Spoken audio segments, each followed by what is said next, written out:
Alright, welcome everyone. My name is Sloppy. Thank you guys so much for tuning in to this video. This is my third video I'm pre-recording. I'm probably going to go ahead and start posting tomorrow so I can upload every single day, or at the very least every other day. If you guys are interested in that, being gaming videos, Call of Duty, whatever, I know I'm going to be playing. My first Let's Play is going to be on Resident Evil Village, the demo. The next one that's coming out, I think, is tomorrow, if not Saturday. But if you guys are interested in any of that, please make sure to check out the channel. Now we're going to be talking about the future of Call of Duty. For those of you who don't know, there's been some rumors going around. Now I don't have any actual solid evidence, and even if I found some, I probably couldn't show you because of copyright reasons or whatever. But supposedly Call of Duty World War II Vanguard has been canceled. If not canceled, then postponed. It's one of the two. I've heard both. I'm going to go with postponed for the meantime because it's not a definite not happening release. Which, I mean, it makes sense of why they would be pushing it back. Now, I do want to say I saw something about some official saying that with the success of Call of Duty Warzone, they're approaching their next Call of Duty game differently. I don't know if that means that they're going to primarily have it as a battle royale. Hopefully that's not the case. Hopefully battle royale is just a game mode. That's how I like it. I think that's how it should stay. Because there's people, even though I enjoy Warzone so much, I still do go into Modern Warfare's multiplayer mode and play like 6v6 and stuff. I think the gameplay you're seeing in the background is 10v10. Team deathmatch, I believe. But yeah, I still miss it, so hopefully they don't completely change that. But I also see them postponing the game just simply for the fact of COVID being such a thing. They obviously, to make these games, main titles and stuff like that, they have thousands of people working on the game.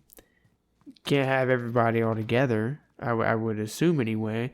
So you could do work from home, or if not, have smaller groups or whatever to make smaller projects. And I think, at least in my opinion, the best bet for Call of Duty would be to remaster a game. Now, I was trying to do some research on maybe some evidence of them remastering a game, which could be likely from what I've seen, but I've also seen a lot of people saying Modern Warfare 2 multiplayer remastered. Now, I love business stuff. I'm very interested in how businesses work and what they think about and how they go about their decisions. I don't think Modern Warfare 2 remastered, or at least the multiplayer remastered. I am fairly confident in that. I grew up, well, I played pretty much every Call of Duty except COD 4 and World at War, but I've played all the ones from the very first one all the way to COD 3. And then I think I kind of veered off playing other games. And then Modern Warfare 2 came out, and I ended up getting that like a few months later. So Modern Warfare 2, and I played that for 5 years. So I played Modern Warfare 2 forever. Loved it. I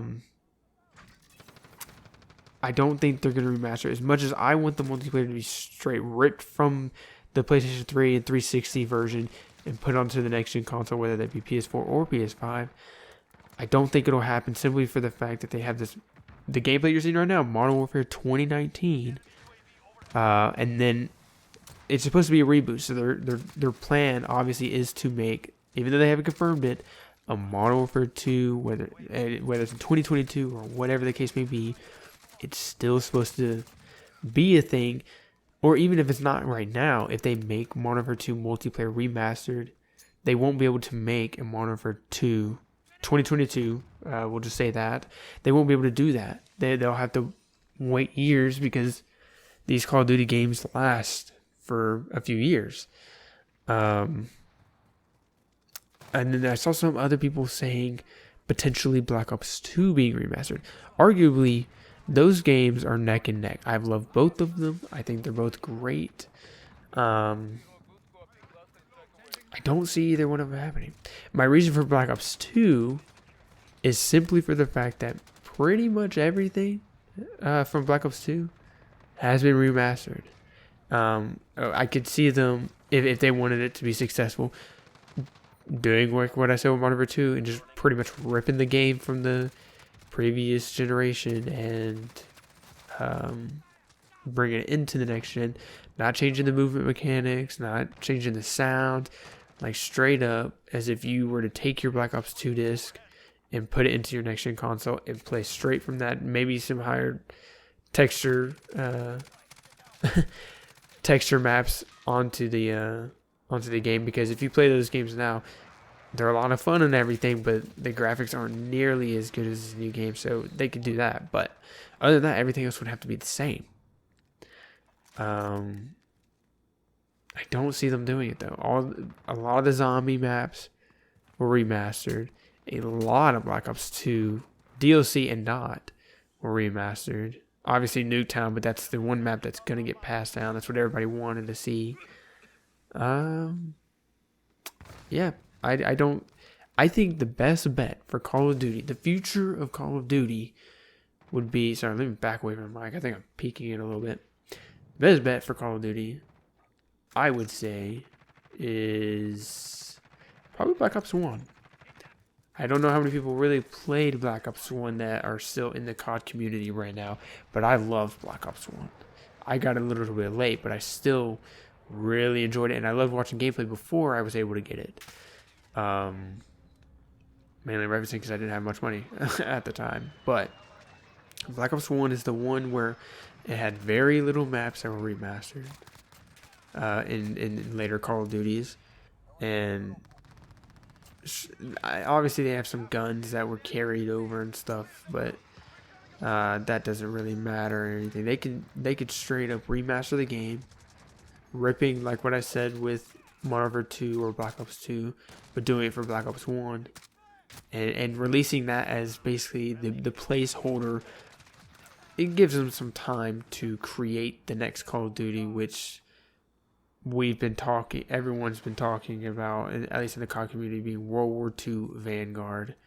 I actually don't know much about the game. I'm assuming it's just a sequel to World War II, but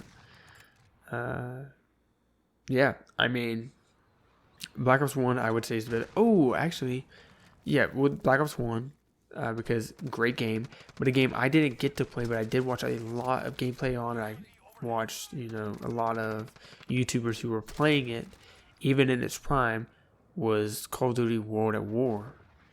And I don't hear people talk about that game too much, but that started the whole zombie thing. That was game changer for a lot of Call of Duty. So I could actually see that one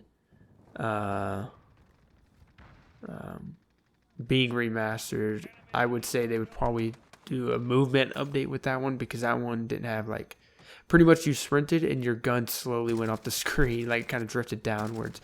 So I could see them doing an update with that. But other than that, the sounds, the maps, add stuff to it. Obviously, with any future Call of Duty, remastered or not, they're gonna have microtransactions.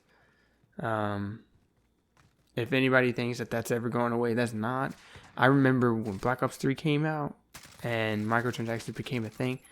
They made, I think it was billions of dollars. It was insane. It was more. They made more in the microtransactions than they did the game itself. So I would say if Treyarch or Activision or whoever's making a remastered game or the next Call of Duty, if they want to keep it going in the right direction, go ahead and keep the microtransactions. But I would say have them be cosmetic only. Pay-to-win weapons are the most frustrating thing ever. I love that. For example, the Psychovs, which I broke down a lot, and even some of the LMGs and stuff like that, they're all guns that you can unlock within the game. Everybody has a chance of unlocking it. You just have to work for it a little bit. But there isn't somebody just going out there and spending $5 or something like that, or however much. I guess unless they get a certain version of the gun that kind of unlocks it for them. But other than that, everyone has equal opportunity to unlock that gun. But if you have it to where you have to buy the gun and you can't unlock it, it's kind of unfair. But anyways, I don't know how long this gameplay is, so hopefully I didn't go too far.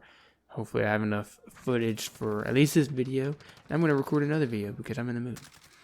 thank you guys so much for tuning in. If you enjoyed, please leave a like and check out my other videos. I do Call of Duty. I'm gonna try and do some Let's Plays very, very, very soon. I'm so excited.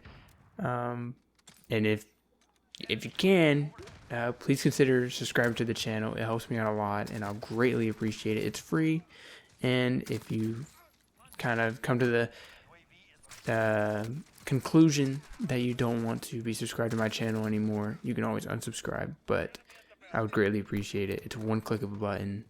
Thank you so much for tuning in this far. I love you. Stay sloppy.